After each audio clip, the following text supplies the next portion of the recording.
Booyah, and it's time for the Game Sports Podcast. It's your host, David McCaig Jr. The Game is powered by 91 Network and featured on Spaces. Spaces is through Sue Today and Village Media, and 91N is a YouTube channel where you can check out video editions of the Game Sports Podcast, and that is only video editions of the game. But if you're looking for audio, if that's what you'd like to hear instead, we're on Spotify, Apple, Google, Amazon. You just search us, the Game Sports Podcast, we're there. Audio, video, we're there for you. For social media, it's TikTok, Instagram, Facebook, at the Game Sports Podcast. We're in our 10th anniversary of the show. It actually started before 10 years. It was called Coffee with the Coach, but we transitioned to the Game Sports Show in 2016, and now it's 2026. Basic math, January 5th, 2026. We have just passed our 10th birthday of the Game Sports Podcast now, and obviously we have the original OG still with the show. And we have some newcomers that are part of the family, okay? And speaking of one of those newcomers, fairly new, okay? He's got a year or so under his belt now, okay? He's got some time, all right? And he's joining me right off the hop to get into Top Shelf. It is Brendan McCarthy. Brendan, my friend, how's it going, stud? How's it going, buddy? I'm enjoying a nice local brew. Not going to say their name yet because they're not a sponsor, okay? But I'm enjoying a nice local brew. Right now is relaxing. Getting ready for a big weekend because I am coming to Toronto and I am watching Mitch Marner's return to Scotiabank and to Toronto this upcoming weekend as the Leafs welcome Vegas. So you know what? I have a short week at work. The weather sucks. Snow blowing sucks. Snow sucks. But you know what? A lot of things to look forward to this weekend. So I'm flying, man. I'm feeling good. How you doing? Man, it's feels like minus 20 in Ontario. Whew. Brutal here. Just can't even go outside to catch the mail. It honestly feels like it's minus holy outside. Holy F word. I won't swear yet. We're too early. We're too early in the show to be swearing. I'll say that. But you know what? It's cold. It is the same here. The chills. I can't. I just want summer already. It's still mid-January, so a long ways to go. Hey, Dave, you mentioned that you're going to the game Friday night in TO. Do you think Marner cries? I want to say, what's the over-under on that? I'd like to know those odds. I think he cries at the video tribute 100%. 100%. I think he'll cry. What do you mean by over-under? Like the amount of seconds he's crying? I guess I should explain that, right? I don't like when he's crying, like if it's going to be beginning or like if it's going to be multiple times. Is it going to be at the beginning of the game when he's in warm-ups, if he's going to do it at the tribute or if he's going to do it at the end? Like I think he's going to tear up when he's at warm-ups doing his usual little warm-up and he's in there. He's going to look around. He's going to see some fans, some kids that are wearing Marner jerseys, that are Leaf jerseys. And I think that's going to give him like a little tear. So the over-under is how many times he cries is what I'm saying. I think he's crying twice. I see. Beginning and for the video. I see. Tribute. Yeah, I think he'll be game-based business mode for the lead-up, warm-ups, first period. And then when the acknowledgement comes, I think you'll see number 93 shed a few tears. And that's where I think it's going to be tough. There will be some cheers and some claps and an ovation, but I do think people generally are pissy, and I think the boos will have the edge just slightly. Okay, they won't always remember what you've done in that pride. Like, let's look back at that Carolina game. You probably wondered what Carolina game, not David Ayers. I'm not talking about that game. I'm talking about that next gen game in the afternoon where Marner and Matthew scored 8 seconds apart. They came back. It was like a 7-6 game. I can't remember. And it was like electric and like those moments and moments. 2019. Exactly. Right before COVID.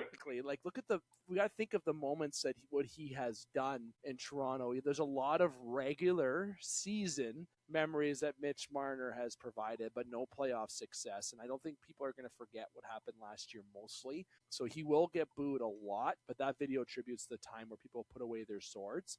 And then it's right back to the Boo Birds as soon as the puck drops again after that tribute. Yeah, and with the Leafs, man, they've been playing a lot of hockey. The game against the Wild last night, I'll give them a pass. 5 games in the last 8 nights, right? They're playing a lot of hockey. And I will say the schedule has been tough, really, really tough. They seem to be a stretch on the road and then back for a bit. You know, they're on home ice now. That was their first game of a 5-game homestand. They got a couple big ones coming up. They got to find a way to beat the Red Wings tomorrow, Wednesday. We're recording this Jan 20th. And then you got Mitch's return, which will be really weird and emotional for both sides. And that's kind of a coin flip. And then you got the Avs on a Sunday at home at 1:30. And I know they beat the Avs recently in overtime in their barn, but you got to think the Avs will be hungry and ready to rock. And then you got the Sabres, who currently own the second wildcard spot on the Tuesday. And then you go out west for Kraken, Nucks, Flames, Oilers. I think 3 or 4 games out west, Davey. And then it's see you later. Say goodbye to the guys who are going to Italy, and then it's a break. So the next week or so, I think you're really going to get an idea of where is this team at. I'm still not convinced that they're going to make the playoffs just because how awful the year started. They've been playing great since Christmas. I think first or second best record in the NHL since December 23rd or something like that. But I'm just not convinced yet. I know at the onset of the season, I was saying, the standings are drunk. It's starting to tighten up a little bit. And, it's going to be a dogfight finish for the wild card spots. The Leafs really need to woo some people, including the fans, over for them to believe that they can get in. I agree, and I think you get into a hole that bad. There's not a lot of teams that come out of it. Some have recently. The Oilers have, and the St. Louis Blues came out of it and won a cup. And I'm not saying that's going to happen, but you have to go on a tremendous run, and this is the time that the Leafs would have to go on that run to really solidify where if they are going to be, if they're for real, or if they're contenders, or if they're pretenders, which will definitely change the outcome when it comes to the deadline. Okay, that's where it will be very interesting, especially leading up to the Olympics with the roster freezes and whatnot. Obviously, speaking of which, great transition here for that. Anderson gets sent over to Vegas, who I get to watch on the next couple nights, which will be great. It seems that Vegas is always in on getting somebody and trading for someone and pulling from the cap plays because, Petrangelo's hurt or Stone's going on LTIR or this person's sick. This person gets an injury that's out till the playoffs. Game 1, they're coming out of the tunnel. But at the end of the day, this is a trade Vegas really bolsters that decor. And if you're the Western Conference, it's not wide open. I'm sorry, it's not wide open. Look at the Minnesota Wild. Look at the Vegas Golden Knights. Look at who's the best team? The Colorado Avalanche, okay? Like, you got to – and you know what's wild? This might be a very hot take, and I'll say it. I don't think the Colorado Avalanche have the best roster on paper in the Western Conference. But on paper, I know, but there's players that make players around them better that really set the tone, and they're the complemented players. They're the potatoes to the meat. They're the appetizers to the main meal. Nathan McKinnon, Cal McCarr are world-class generational talent. McKinnon or McDavid? That's a question I'm going to ask you later on. I know we kind of already touched on that last week, but we're going to talk about that in a second or in a bit before we wrap up. But I don't think Colorado has the best roster on paper, but they're one of the most exciting and balanced and most dynamically put together team in the National Hockey League, which is why it's working. And who does have a good team on paper? Vegas. They do. Florida Panthers, when they're healthy, they do. That's why they've won back-to-back cups. Tampa Bay, they still got some smoke in there. The Leafs, very good team on paper. Very good team. Just hasn't been put on the ice this entire season, right? And look at Minnesota Wild. I love their decor, Brennan. Quinn Hughes, Faber, Spurgeon. I'm watching them the other night. I think that team is fantastic, Minnesota. I think they're a top 6 guy away from being true contenders in the West and might be a Stanley Cup favorite next to the Avalanche if they can add to that team. Bill Guerin spent a lot of money and trade some moves out already. So my point is, Brennan, to say this, is that the Western Conference, I think that there's your favorites, and I don't think the Oilers are going to be able to come out of that Western Conference this year. I honestly don't think Colorado has the best team on paper in the Western Conference. I think other teams do, but Colorado is the best team in the West. So what are you pinpointing then on Colorado, like NHL? That lacks. I feel like the Avalanche are still a forward away, but they're not. You know what I mean? Like, I feel like they need a forward. They still need another name in there in the second. Bring Kadri back. Like that Landeskog that went down, that opens up some cap space. Is Panarin the guy that Colorado has to bring in? I think that's something that needs to be discussed and really looked at. I think Colorado can need that extra top 6 guy who's a difference maker. They don't. But here's the problem: like the Leafs, the Colorado Avalanche do not have a lot of assets to trade. But do they need to, Brendan? That's what I'm saying. So what I'm pinpointing is I think they're a forward away from being here, but they're already here because look at their record, right? So it's really hard to understand that team because I feel like on paper they're not the best, but you have Nathan McKinnon and Cale Makar, and that makes the players around you better, and maybe they don't need to add. I think top to bottom, they're a fantastic team. And it's not one of those situations where like, oh, this team's going to come back to earth or something like that. Like, they are a juggernaut. And I agree. I don't think the Oilers are going to get by them. And they also got to deal with a couple other big teams in the Central as well. Like, they could, right? Dallas, Mini had their way with Toronto last night. Oh my God. And, the West is going to be a dogfight in the playoffs, right? But yeah, I mean, I think the Olympic break can be good and bad for some teams, right? It's a lot of hockey for the guys that are going to the Olympics, right? Where most of their teammates are like, all right, sweet, we're flying out Feb 5th. We're going to Bahamas. See you later. Enjoy, right? So it's a little bit tough in a way to, for guys, you want to reset. And I'm sure some guys that are going, of course, they're proud and honored to represent their country. But my goodness, I'm sure like they're humans. They're probably a little bit envious of the depth guys that are just like, all right, well, see you later. So we'll see. I mean, I could see Colorado maybe just leveling out a little bit more, and then then there's the trade deadline, and then they just gear up for the playoffs. But I don't think they're a team that's going to like come back to earth. You might see some players that like you'll just know they're like a little bit maybe wary or slow just because of the amount of like Celebrini, McKinnon, McDavid, they're human, right? So that's going to be a factor as well. But man, I've been itching to get your opinion on that goalie fight last night between Nedeljkovic and Bobrovsky. That was retro stuff. Like if you're a goalie, you're stuck in your crease the entire game. You're facing rubber, getting shot at in the face by pucks all night, by guys shooting at 100 miles an hour. Okay, if there's an opportunity where another goalie is getting into a scrum and you think that, I'm going to be able to drop the mitts with this lad, you don't think every goalie wants to just skate across and have that moment going past the top of the circle, blue line, red line, and going to that goalie saying, "We're going, chum." That was epic to see that happen. I love it. You can't take, I know people, this is a hot take, you can't take fighting out of hockey. You can't. It's just like you can't. I know it's a hot take. I don't want to get into that topic right now. I'm not here to get into that.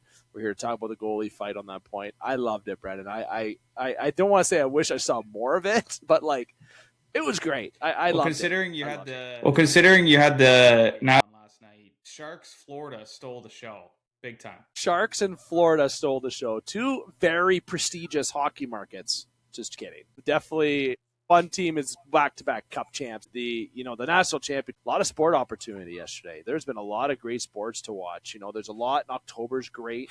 December's great. But January, you got the national championship. You got the NFL playoffs. Then you got the NHL that's tightening up because teams are really starting to distance themselves. The MLB offseason picks up, but the MLB offseason has just been insane for the past month plus. There's been a lot of sports to dive into. But that goalie fight was just a cherry on top of, I'm sad I didn't watch that live. I'm sad I had to watch that on social media. I would have loved to be watching that mid-game and saying, let's go, let's get into it. But two surprising fighters, Brendan. I didn't think that. Maybe Nedeljkovic, okay? It's something about that guy, okay? Maybe him, but Bobrovsky, I didn't think he would drop the mitts. He wasn't on my Yeah, radar. I mean, we haven't seen a goalie fight since 2020, Battle of Alberta. I think it was Talbot and Smith against Buffalo. Wasn't it? That's great stuff. Brendan, I do want to get your opinion on one thing, as I know Connor is going to be jumping on very shortly, where we're going to be talking strike zone. Jordan Trudeau will not be joining us tonight. So one thing I missed, I didn't talk about the agenda on the show. So if you've gotten this far, I'm going to tell you: top shelf to begin, strike zone second, in the pocket third. Okay, there's your agenda. If you can see the description below about the layout of the show anyways. So if you needed to know the agenda, you can always look there, just a little hint. But I wanted to get something, and you don't have to dive into it too much. But obviously TSM had a very good interview get uploaded today. And I don't mean good interview and it's a feel-good story, okay? But TSN has broken a lot of stories. There have been some reads and stuff. You can go to Rick Westhead. You can talk about. I can't remember the female that had Claire the Hanna. interview with. So with Linus Allmark, we don't need to dive into the full story. Everyone knows what it is by now. It's not that it's old news, but there was some acquisitions. Okay, there's some accusations. Sorry about him and the team and players in general. Let's just keep it very simple like that. And when I want your feedback on the situation, Brendan, where you want to touch on in there. My only feedback to it is I think people got to stop. Like, this social media nonsense is wild all the time, man. And it's unfortunate that it's the world that we live in a lot, that people post one thing and then it just catches on. And this led to something that's so unfortunate for Linus Allmark. I feel so bad for him, the Senators, a team too that's just going through it this year a little bit. And now look at the locker room turmoil. I believe it was Jake Sanderson, if I remember correctly. I should have had this written down, but he called out his own goaltender saying that we need more than 10 saves a night. This team is like, not because of this with Linus, but there's been a lot of spotlight on Ottawa, a little bit extra, but I think this interview, seeing Linus's emotion in it, was, you could just written on his face and how upset he was at everything. It was a great interview to check out. I don't know if you have anything you can share about it or touch on. I was just watching it actually before we started, and I will say it's incredibly difficult to come out and do that, knowing full well it's going to lead SportsCenter and make headlines on social media. So seeing Linus do that and the bravery it takes to do that, I commend him for actually agreeing to do that interview. Must be really tough. And I'm not going to speculate. I don't know what he's going through right now, but it seems like a lot, and he's dealing with a lot of heavy stuff. So all I'll say is that I wish him good health and wish him and his family peace and love. Yeah, I mean, I had a chance to listen to it actually before we started recording, Dave, and I'll just say it takes a lot of courage and bravery to actually come out and do an interview with, a reporter, and, it's heavy emotions that he's dealing with. I don't want to speculate too much on it, but I will just say that, I'm wishing him peace, love, and good health, and the same to his family as well. What I'll add to that is, look, we're in the world of media, and people, it's unfortunate. You want to try to get clicks, traffic. You want to try to, get that break there, or people just feel that they know something, or maybe something goes to the rumor mill.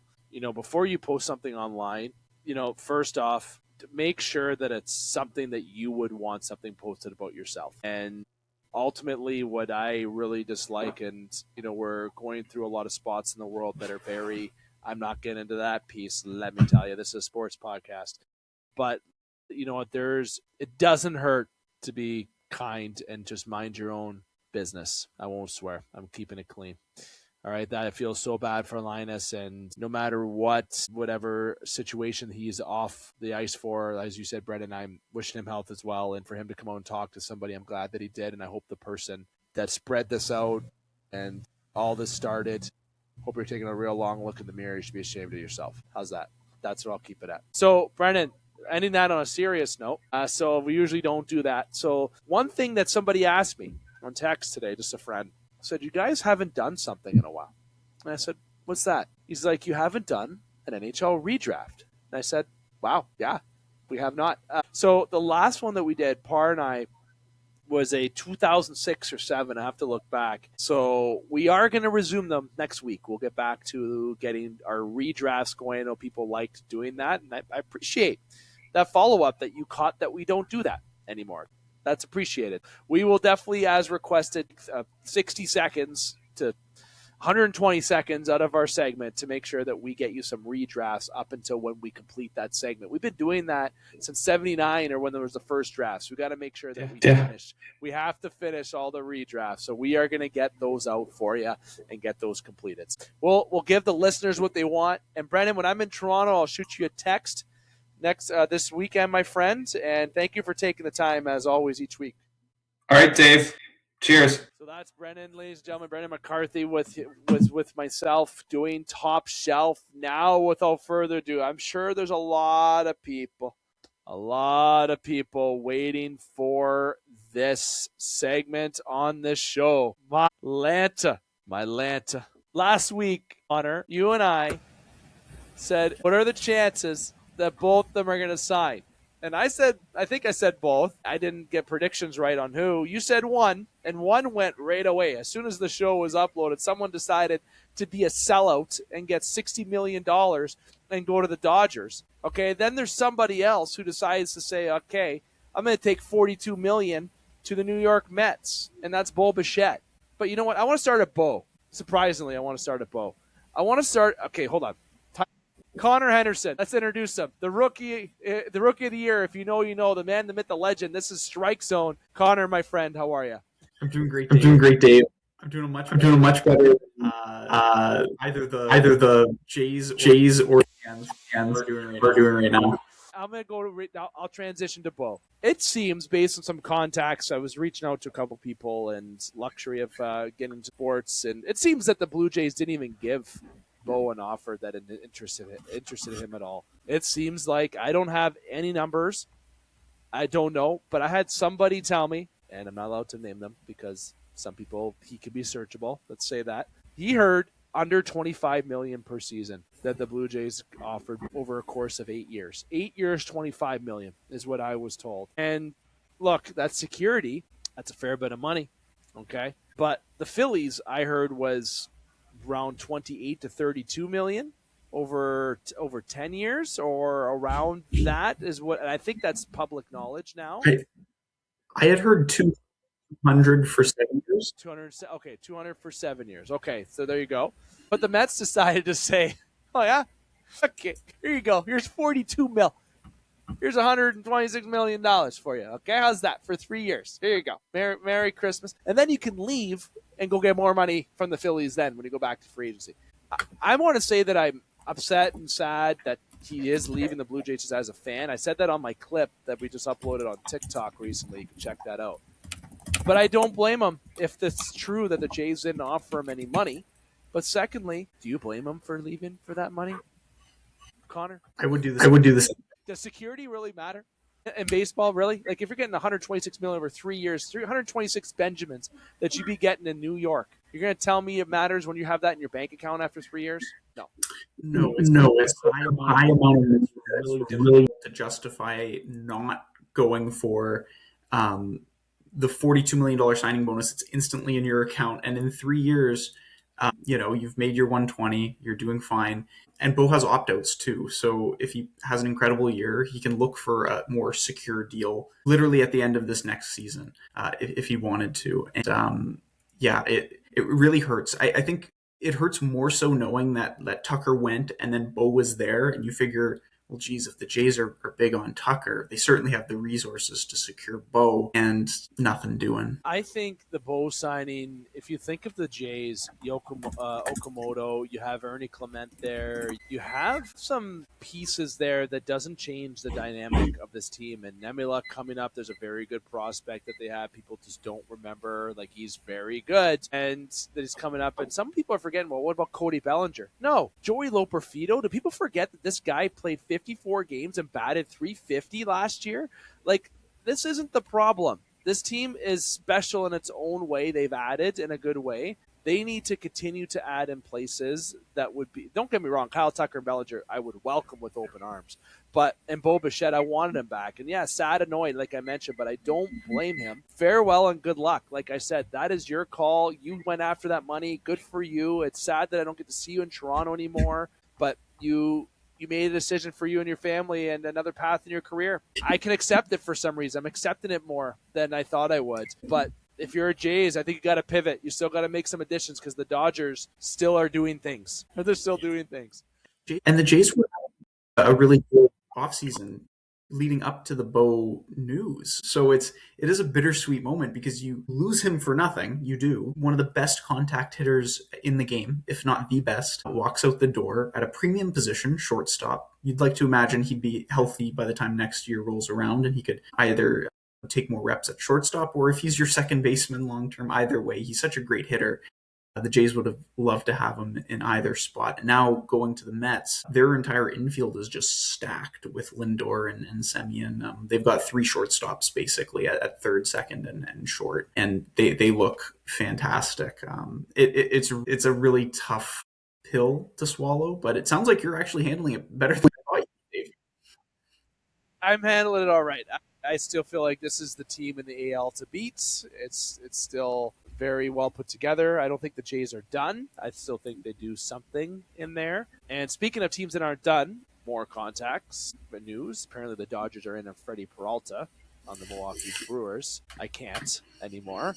But Kyle Tucker, we'll go to that. Won't spend too much time on it because it's a little not older, but it's still a bit older. But $60 million per season? Are you kidding me right now? Connor, look, this is going to lead to this point because we love scandals. We love news. This will be the last point that we get into today. Maybe. Lockout. So I'm going to you about Tucker. And is there going to be a lockout in baseball? Because you know what? I think there is going to be a lockout in baseball, Connor. I think we're seeing it. I think it's coming. Very quickly it's coming. Yeah, the Dodgers are doing about just about everything they can do to force that situation. Basically by saying, look, we're so successful. Let's just see how far we can push the envelope before people start asking serious questions. And for the players, they're getting their money. So why would they ever turn this down? It's the fans that are really struggling with it. And rightfully so. I mean, Jesus, what other major sports league can you have a situation where a team like the Dodgers can sign the number 1 free agent in the league for like the 3rd year in a row, and that free agent, Kyle Tucker, with $60 million, is single-handedly earning more than some other team's entire payroll? It's crazy. It is in. And Kyle Tucker's a really good player, but relative to the Dodgers, he's what? Their 6th best player? 5th? Maybe? Not even? I think you could name at least 5 guys on that team that are better than Tucker, and he's making $60 million. It's a luxury of riches, modern day dynasty, and it begs the question, when does it end? The lockout, like teams have the ability to spend money. So I don't know if you could touch on it a little bit more, just kind of educate like this piece to listeners who may not know the luxury tax in baseball is a little bit. It's not a salary cap. There's luxury tax, and if you want to touch on that piece, because the Dodgers have unlimited money, the Rogers too. Let's say it. The Blue Jays. Don't get me wrong. If the Blue Jays had Bo, Kyle Tucker, Shohei Ohtani, you know that I would be sitting here right now going, "Oh yeah, I don't care." Right? I'd be sitting here saying, "I don't care. I'm excited." I'd be going, "Woo!" like this. I'd be swinging things. I'd be excited. Right? That's my mouse pad, so everyone knows. But you know what? Because it's the Dodgers and they beat the Blue Jays when the Jays were 2 outs away, maybe I'm a little bit sour. But at the same time, luxury, let me get back on point. Luxury tax, and if there is a lockout, is it possible to implement a salary cap in baseball that's reasonable for all teams to manage? Because the Dodgers' payroll and money is a lot different than the Tampa Bay Rays, than the Pittsburgh Pirates, right? The Blue Jays are even up there. Yankees, these teams have money. Other teams don't have that ability. Yeah. It's different than other sports where in the NHL, there's the hard cap system. In the NBA, there's an apron system. The NFL also kind of, I don't quite understand their payroll window, but for the MLB, it's a luxury tax where when you cross a certain threshold, you have to pay surcharge that kind of gets filtered down to the poverty franchises, and it sort of goes back to the league to redistribute. But I don't know if you can roll it back now, even if there were a lockout in 2027. The genie's out of the bottle in the sense that you can't take away the contracts that the players currently have with the team. As far as I know, they can't cancel those agreements between team and player. Now, could you institute a $500 million hard cap and say, okay, LA, like you can't go that high, knowing that all those smaller market teams are never going to come close to sniffing that in the next 30 years anyway, or let's say 15 years with inflation anyway. Maybe that's one way to handle it. I think you need to do something because this is just, it's ludicrous. And it's one of the best examples of a big market team that is also smart with their money. Like they're not throwing cash at guys who like aren't worth it. Like these are quality players that they're signing, both domestically and from Japan, with guys like Roki Sasaki, Yamamoto. It's crazy. They've basically dwarfed pretty much every other team, and the only reason why teams like the Mets can keep up is because their owner is also ridiculously rich themselves. But yeah, I think you should consider at some point, they've pushed the ball too far, and I count this area. If you say you push the ball too far, maybe they swung too hard. I don't know. Just got a little punt for strike zone. Honestly, I think, you know what, Connor, it's been one heck of a strike zone season. And we've had more off-season news than we've ever had on the show, and it's great for show. It's great. I am really annoyed at the Dodgers. I dislike them. I want to use the other word, but I said I was going to be friendly on this show today. I'm in a good mood. I'm going to Toronto this weekend. I mean, there's going to be a lot of boos at that rink that I go to on Friday, so I'm trying to save the Boo Birds and save all that for Friday night as the Vegas hosts Toronto in that game. You're going to Vegas? I'm there on Friday. Honestly, yeah, anyway, Brendan and I had the over-under on 2 tier. I said he's going to cry twice. Warm-ups when he sees kids wearing his jersey, then cry during the tribute, but he's going to get booed out of that arena. I have a prediction he's going to get booed out of that rink.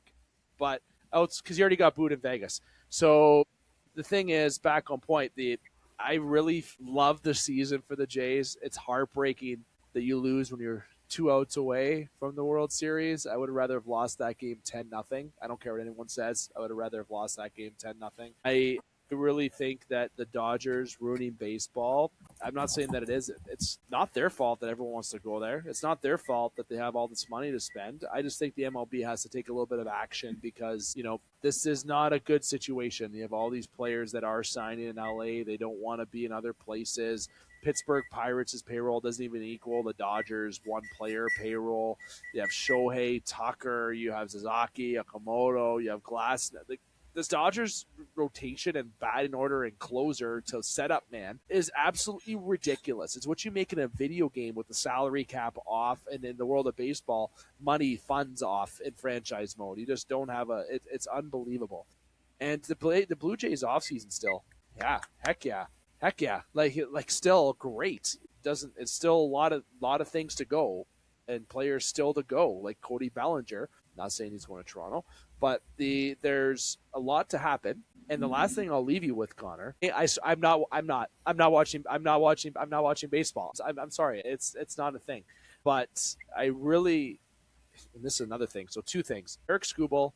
Okay, what's your thoughts on him and these rumors? And Paul Skeens. What they're saying is that Paul Skeens might be the first $70 to $80 million pitcher if he hits the open market because of the way baseball's going right now. So I want your reaction about Skeens and Skubal before we let you go. Okay, so with Skubal, I am fully in the camp of if you could recoup assets by trading him before the season starts, you do it. And that's not to say that I wouldn't love Skubal and the Tigers long term. It's more to say I don't have faith in the team as constructed to actually make a push with him. They had him in Game 5 in the playoffs, an elimination game, and he pulls himself after 6 innings. And all he needed to do was pitch a 7th and bridge the Tigers to their closer, Will Vest, and they would have advanced. But instead, he pulls himself out of the game. And with that, he pulled himself out of my heart. So I think I'm firmly on the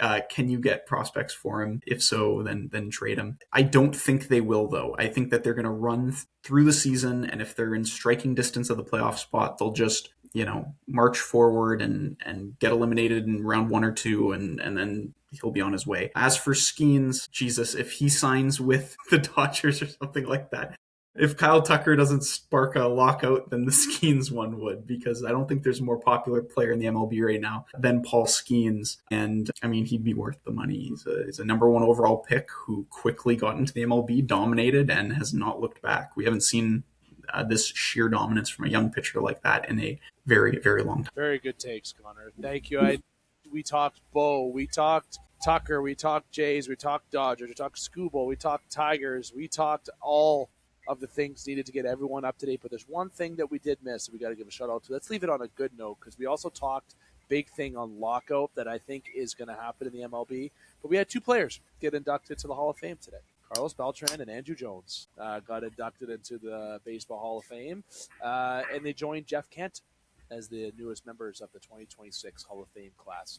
A little bit of a clap there to leave on a good note. I can remember Beltran and Jones, and obviously Jones' son, I believe, is drafted and is playing in Arizona, I believe. Correct me if I'm wrong. I'm not looking at anybody. I'm going off memory here. I believe he has a son who's a top prospect. I know he has a son and he's playing. I just forget the team. All right, call me out. Comment below. Okay, I'm not popping that up. So there's top 7 free agents remaining. It looks like that we're going to have to wait to see from. That is, well, Cody Bellinger. You got Framber Valdez, who's still available. You got Chris Bassett. You got Luis Ariz. You got Lucas Giolito. You got Suarez, who's there.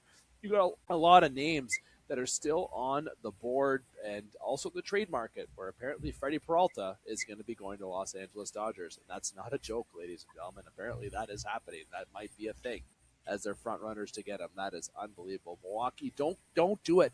Milwaukee, just don't contribute to this nonsense. You know what also blows my mind before I let you go? The Dodgers have the top-ranked farm system.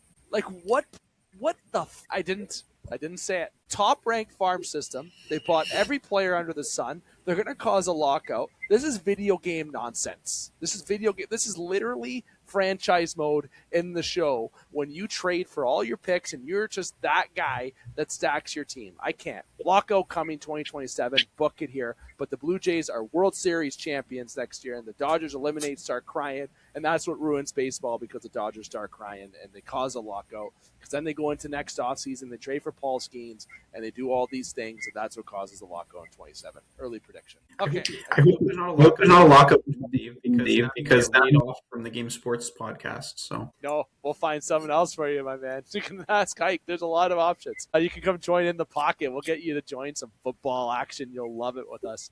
All right, Connor. Thanks for taking the time, my friend. We'll be in touch. Have a good night, Dave. Yeah. Justin Hykel, my friend. Oh my God, this show, I'll tell you, we talk top shelf. Trudeau couldn't join us last minute, so we had to pivot. No chuck-a-puck action. I know Trudeau was messaging me, but not a lot of updates to provide on the chuck-a-puck anyhow, is what he said, but he made that a joke. He said there was always something to talk about. So we missed Trude's this week, but lots of content that we have to cram within an hour between the NHL. My hair is all wonky right now. And you got strike zone, we got in the pocket football and college football championship, like coaches getting fired, players, like what's going on. So let me introduce and let's pick where we want to go here, because there's a lot of news to touch on. This is In the Pocket, partnered with Sports Center Bar and Grill, Sault Ste. Marie, Ontario's best sports bar over 5 years in a row, and best wings as well. And original OG with the show since In the Pocket kicked off, where him and I were co-workers at the casino here in Sault Ste. Marie. The one, the only Justin Hykel. Hike, my friend, how's it going? Yeah, I mean, especially the Bills firing their coach Monday morning. Like you're right. We got a lot to dive into here. I mean, there was a couple games where, well, not a couple. There was one game specifically where it was like one team was just like trying harder to lose than the other team. Just turnover after turnover after turnover. It was like the Pillsbury aisle in the freezer at the grocery store. Like, yeah, that's crazy weekend. Okay, so like I said, there's a lot that we got to fit in within time. So I'm just going to spick it out that we know is news, and we're going to go off that. So McDermott gets fired as the coach. The Bills get eliminated. The Niners get embarrassed. Patriots are for real. Denver loses their starting quarterback, and they have their backup going in for the next game. That's just, I drew up a quick blank there. They honestly, you have Darnold in there, you got Stidham in there, you got, I believe that's how you pronounce his last name. Please correct me if I'm wrong. Got it. And of course Drake May in there. When I think of this year's Final Four, and I did that with quotations because Matt Stafford's in there, the only guy that has,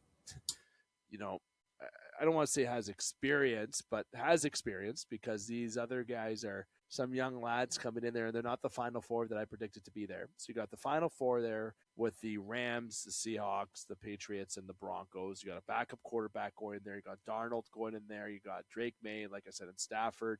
You have McDermott getting fired. You have Josh Allen rumors. You have Josh Allen's game against the Broncos, where people think, is that a catch? Is that not a catch? The Broncos winning that game by field goal, where you looked like you thought Allen was going to break through. The Texans just couldn't keep up with that Patriot. Like the Patriots are for real, which hurts me to say. And I don't know where the Steelers would have got absolutely embarrassed by the Patriots if they played them. So that wouldn't have been a good game. Obviously Harbaugh goes to the Giants. That's another thing. That's a piece of news. You have McDaniel getting interviewed by every team in this under the sun for teams. It looks like Tomlin. I've heard nothing. Indiana wins the national championship. Like there's all the football news that we're going to try to touch on. And the first thing I'll go into is I want to go to the Bills Broncos if I can. That game was so heartbreaking. It made me so sad for Josh Allen, man. I really feel like the Buffalo Bills are missing out on a chance, and in that game I think did get taken away from them. And I know Joe Burrow had his opinions on X saying that that wasn't a catch. I don't know, Justin. I honestly can't sit here, and there's no bias here. Everyone knows I'm a Steeler fan. You're a Cole fan. There's no bias here. I really think that was a catch. I'm so convinced that was a catch in that game, and that would have led the Bills to get a Super Bowl field goal to go on to move on to go play in the conference championship.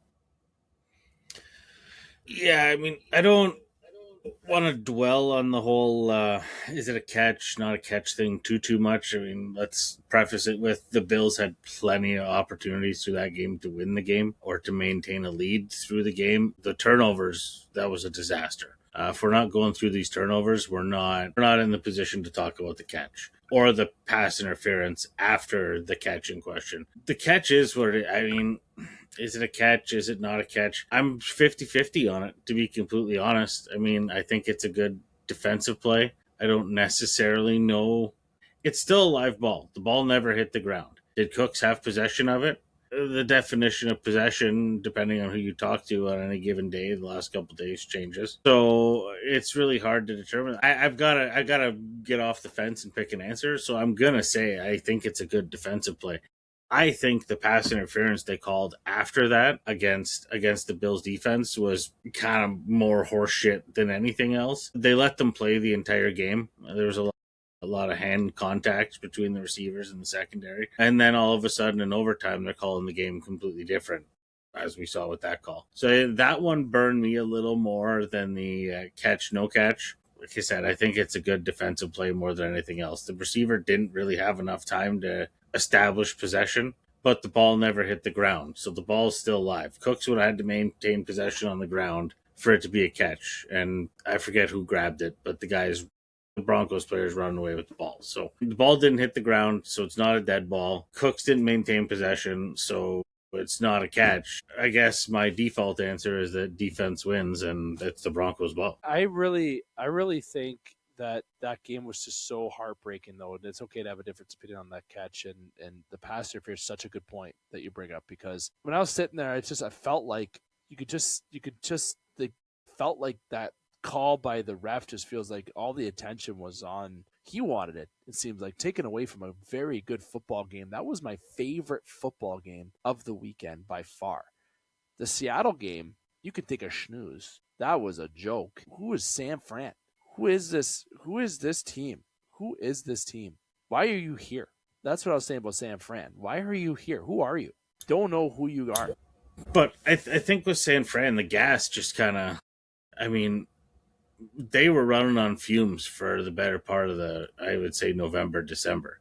I mean, with the injuries they had on both sides of the ball. McCaffrey was never truly healthy. McCaffrey, I think at this point in his career, is never going to be truly healthy through an NFL season. You're probably getting 8 to 10 games out of him in the regular season and then preserving them for the playoffs. They ran out of receivers. I mean, Kittle went down. Fred Warner's gone. It was a rough go. And Seattle wasn't as beaten up going into the game, first and foremost. Seattle's defense has been firing on all cylinders for weeks now. And that offense just pops off sometimes. I mean, through the season, Seattle's had some rough games on offense. Like the Colts game was a bunch of field goals. There wasn't much back and forth. Their offense just didn't get going. I'm not saying the Colts defense was the be-all and end-all. That's not where I'm going with that. Sometimes Sam Darnold, no matter where he is, it doesn't Sometimes he doesn't get going, but it seems right now in Seattle, they're dialed in. Losing Charbonnet to injury is a rough one. They did have a nice 1-2 punch there with Kenneth Walker and Charbonnet, but I mean, next man up. And the Broncos are in a way worse position losing their quarterback. So losing your running back and still having a 1A or a 1B in the backfield is pretty nice. Quarterbacks, you don't necessarily always have a 1A and 1B. You have 1A and then like 2Z. That's just the way the NFL works, guys. Guys don't get it. I maybe shouldn't count out the Rams because Matt Stafford and the Rams just feel like it looks like they're finding ways. But when I watched the Patriots play against the Texans this weekend past, just that, yes. And Drake May didn't even have a good night. Drake May had a rough game. Imagine if he had a game. Imagine if he was actually the Drake, like the May that we have been seeing most of the season. Texans they would have had to pull the white towel like Roger Nelson. They would have been in the Seahawks 49ers realm. That's exactly where they would have been. If I'm the Broncos, you're in trouble because you don't have Bo Nix. You could say, Sean Payton, how much you believe in your backup quarterback and how Nick Foles did it with the Eagles or whatever way you want to look at it. This isn't then, pal. No, I don't see this being the same.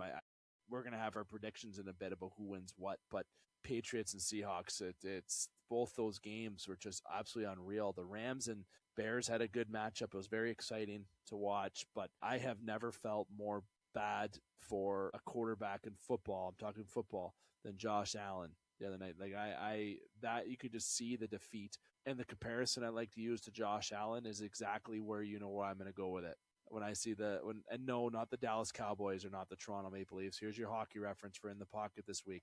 The Buffalo Bills, Josh Allen is the Toronto Maple Leafs, not the Cowboys. I'm sorry to people that burst their bubble, but I think, and I'm sorry, people think it's nuts. I know they fired McDermott. They're going to look at a different coach. I think Josh Allen may have played his last game as a Bill. I'm going to say that to you. No, he's too valuable to the franchise, and the franchise, I hope, knows that. Some of the rumblings you're hearing are McDermott expressed some concerns to the owner and general manager like weeks before the playoffs that the team didn't have enough talent, that they needed some more talent to maybe get over that hump.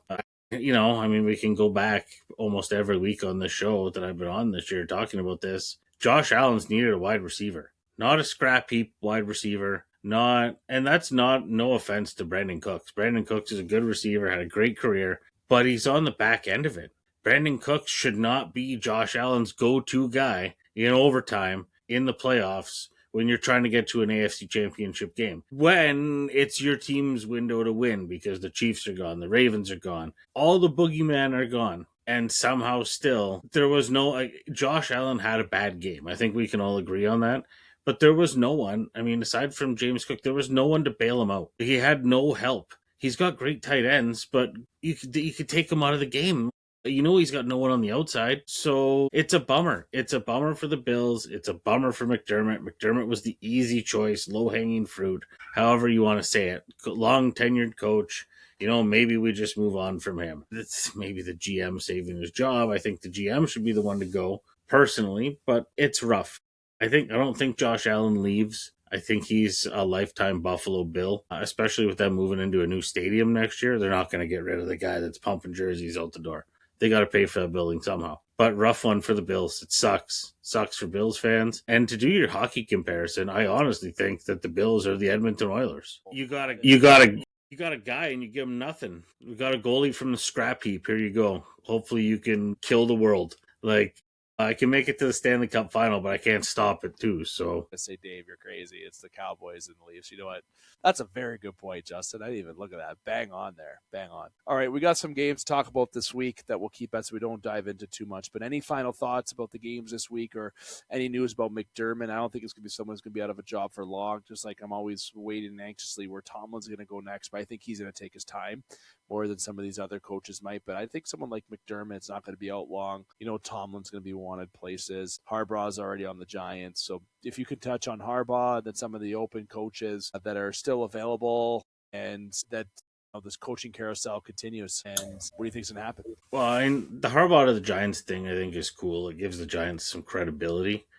especially with the young guys they got up and coming. I mean, they got an older, more experienced veteran coach to manage the locker room. I think that's nice. I think that gives them some stability for those guys to grow as a team together. Because I mean, next year will be the first time they're healthy all together. Hopefully through a training camp and into the season.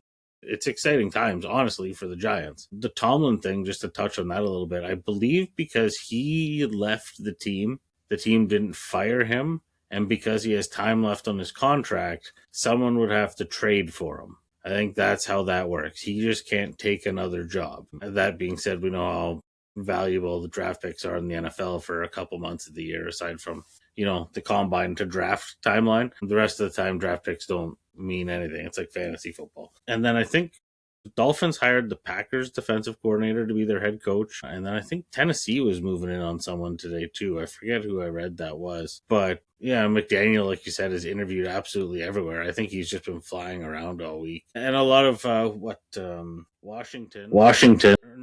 KC hired Bieniemy back as their offensive coordinator because they're expecting Nagy's going to get a head coaching job somewhere. So that's pretty well what I got there for the coaching carousel. We got Robert Sala, who the Titans ended up hiring just last night. Yeah, so he was Jets head coach, back to San Francisco, Shanahan as a defensive coordinator, and now he's on to Tennessee. All right, well, good for him. I mean, Tennessee's got some pieces there, but uphill battle. Forfeit trade for him. They could also mentioned when I was researching that piece, because I heard about that, the trade piece, but obviously draft picks too could be involved, and that's how you would trade for Tomlin if not a player. So I'm sure Pittsburgh would welcome that for something that someone just left to take something for nothing. All right, this week, Justin, we got the Patriots, we got the Broncos, we got the Rams, we got the Seahawks. Give us a little preview and then slide us into our pick'em. All right. Well, I mean, New England, Denver, going to be a tricky one, I think. Denver's defense, really good. New England's defense, really good. Denver's offense, I mean, Stidham looked good in the preseason. A lot of Broncos fans I've talked to have been surveying the people this week so far. Said that they liked Jarrett Stidham in the preseason. He looked okay. Maybe he was a little better than Bo Nix, but Bo Nix is a Sean Payton favorite. That's fan perception. I don't know. I'm really reaching on that. But again, the Broncos defense is really good. And the Patriots we saw last week against a good Houston defense still make mistakes. Drake May isn't perfect. I think some people would agree with me out there that the Patriots maybe aren't as experienced of a team that they'd like seeing go to the Super Bowl. They'd like to maybe take their lumps a little more. Not like in the rebuild going as well as it did with the Mike Vrabel acquisition. But I think, the better quarterback and the better defense is going to win, and I think it's the Patriots. I'm going to have a rough go there. With that one, the Rams-Seattle is a little trickier. I mean, this is Act 3 of this series we're seeing this year because they're division opponents as well. Rams have been a heck of a team. Matt Stafford, potentially, honestly, maybe MVP. Really? Low-key MVP candidate this year. Because, no one talked about the Rams going through the summer. The Rams weren't a flashy team. The Rams have kind of just been rebuilding since the Super. They're around. They're good. Sean McVay does his stuff with the team. But quietly, Devontae Adams went there in the offseason. Their defense has been rock solid. They got some killer linebackers there. D-line has probably reestablished itself since Aaron Donald retired. Well, that was a big hole to fill there, and those guys have done a really good job. The Rams are a good team, but Seattle's defense is reminiscent of the Legion of Boom era defense right now. They're all over the place. They're ball hawks. They're hard hitting, and then to complement that, Seattle's special teams have been unbelievable too. Shaheed there right off the start of the game on the weekend getting a touchdown. When you have that ability too, and then your offense can just go and pound the ball. JSN was unbelievable out there on the weekend. He was an absolute madman. Charbonnet went down. That's fine. Pass to me for 200 yards. That's cool. I'll figure it out. So when you have those options, and Seattle's just a little quicker, a little flashier, a little more exciting. I think the Rams, it's been a long season for them. They've had to fight for some of their wins. They've had to fight for where they are. I think I'm going to give a prediction here. I think it's a New England-Seattle Super Bowl. I know a lot of people are probably going there, but it's crazy to say that. I didn't think, all season, even last week, I didn't think we'd be saying New England-Seattle. So I don't know. Let's see what you think.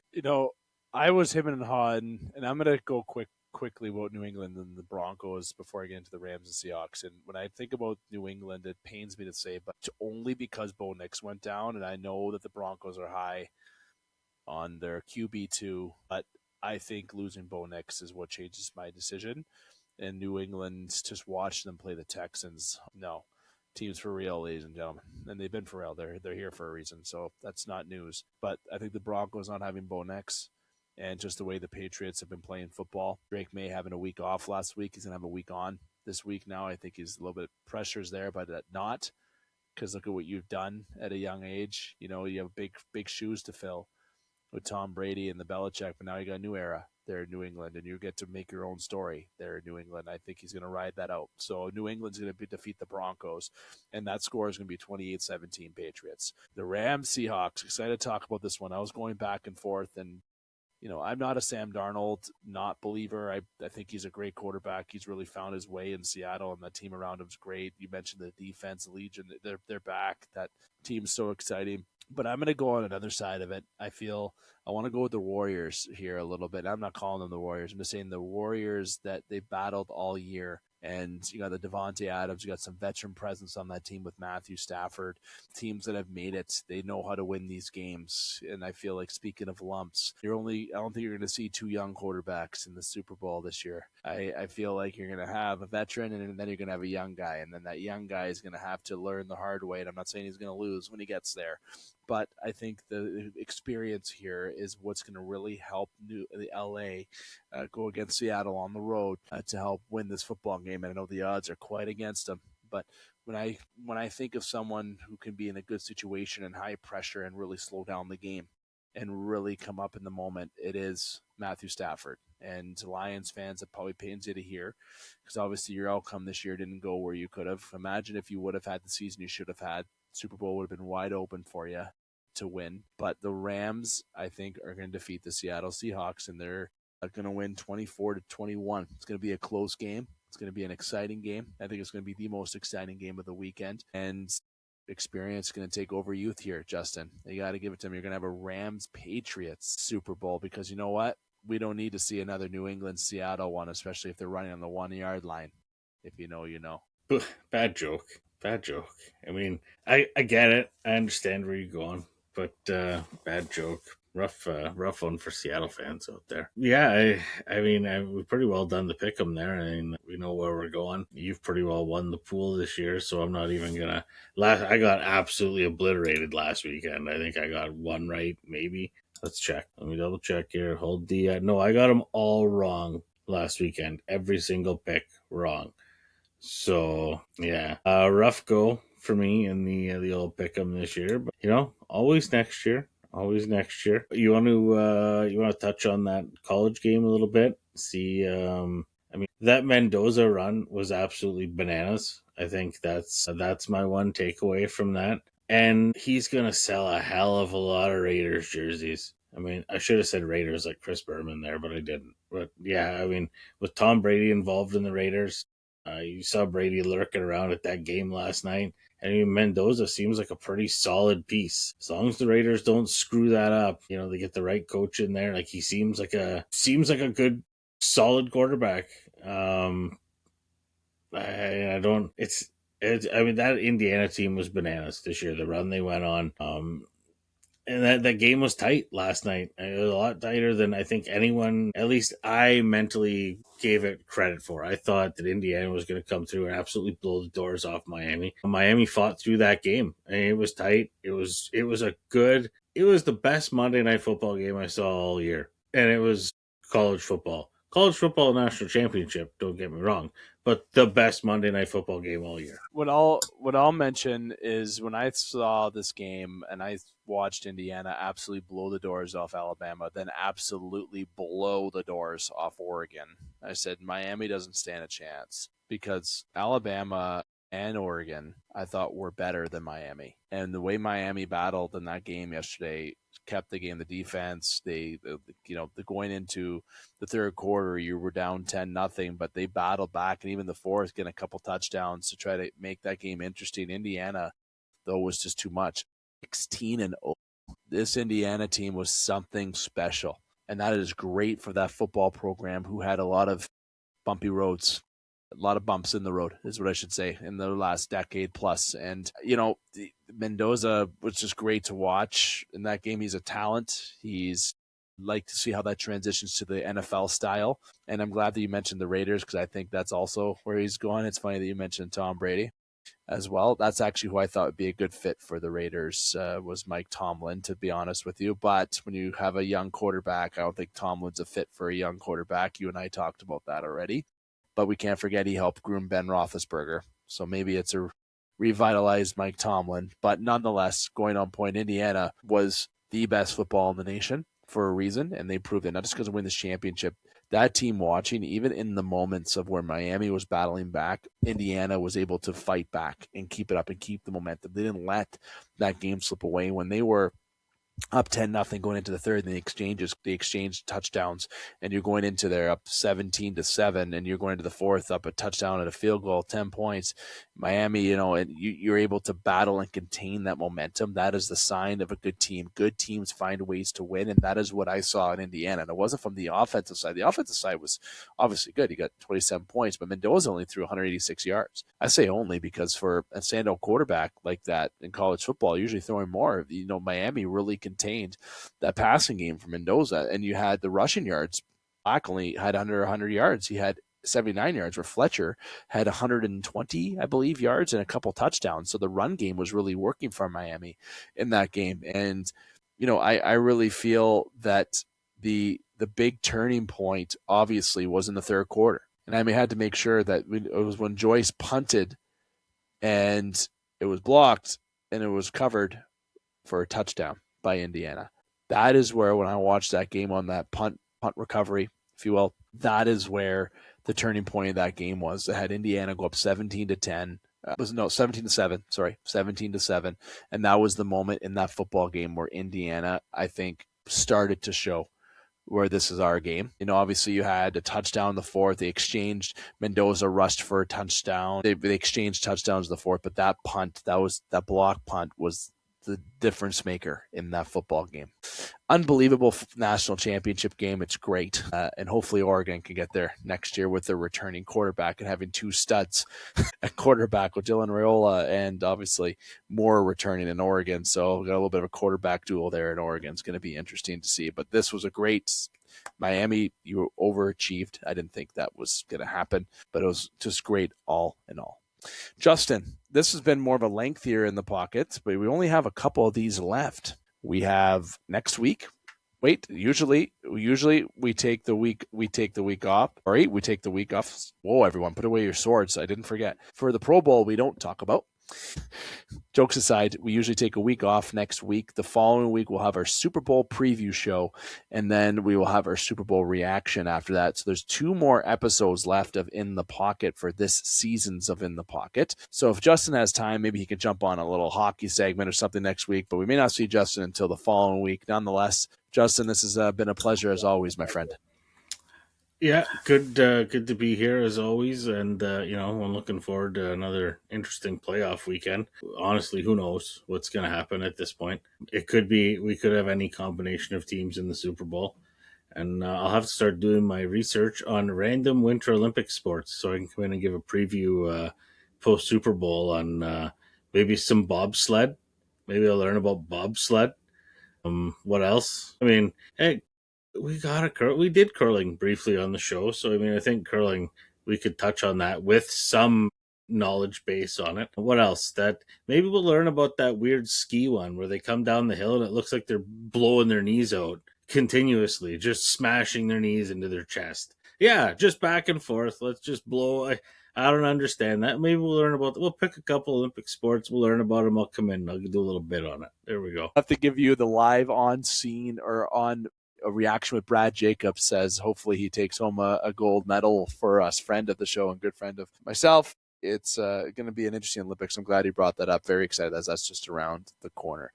That's Justin Hykel, ladies and gentlemen. This has been In the Pocket. This is presented by 91N, featured on Spaces. as well is the Game Sports Podcast. But In the Pocket is partnered with, gotta make sure I get my words right, Sports Center Bar and Grill. I want to say thank you again to Justin. I want to say thank you to Brendan. I want to say thank you to Connor. It's been one heck of a show, and it's been enjoyable to talk about all the happenings in the world of sports just this past week alone. If you're tuned into the show, it's your first time, hey, hit like, follow, and subscribe. We appreciate it. Interact. TikTok, Instagram, Facebook at the Game Sports Podcast. Okay, can't miss it. Audio, Spotify, it's wherever you want to find us. You can search us in ChatGPT. We're a thing. Want to hear something weird? I saved this for the last end of the show. I did it the other day. I did another search, except this time I did it in Gemini instead of ChatGPT. And I know what it said. The Game Sports Podcast, located in Sault Ste. Marie, Ontario, formerly the Game Sports Show, has been around since 2016. I knew that information. And then it said, booyah. My wife and I were quite creeped out. AI is really freaking me out. And I guess booyah has been affiliated with the show. It's been around for 10 years. So that makes sense. I thought everyone would get a good little laugh at that. So point is, you can find us anywhere, and please don't hesitate to interact and follow along with us. And featured on Spaces. I can't forget that hockey and sports on Spaces through Village Media and Sue Today. But again, 91N is where the video editions are. Audio is wherever you want to locate us.